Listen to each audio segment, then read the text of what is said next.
श्री महाकाल भैरव स्तोत्रम। नमामि नाथं सुरकल्पवृक्षं गुरुं चिदानंद महावतारं। नित्यं हि विज्ञानमनन्तरूपं परात्परं ब्रह्म शिवस्वरूपं। जगन्निवासं जगदादिमूलम् अज्ञातमेकं परमात्मसंगम्। तेजोमयं निष्कलतत्त्वभावं क्रियाविहीनं परमं निरञ्जनं।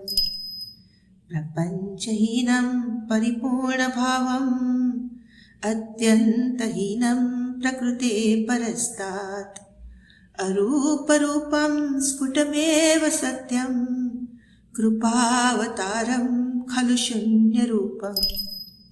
अनादिसंसारविनाशबीजं परं पवित्रं परगोचरं गुरुं। शिवाभिधं केवलनाममन्त्रात् प्रकाशभावं प्रणमामि नित्यम्।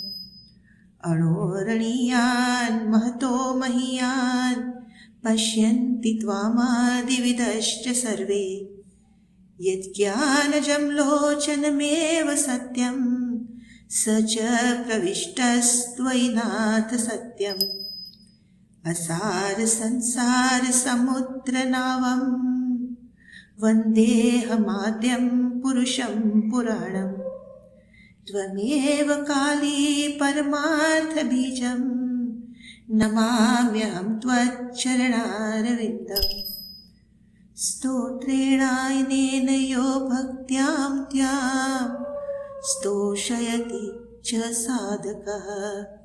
प्रातर्मध्याह्नसायाह्ने तस्य मुक्तिप्रदा भव इति योगिनी तंत्रोक्त क्रोधवक्त्र भैरवकृत महाकाल भैरव स्तोत्रम संपूर्णम्।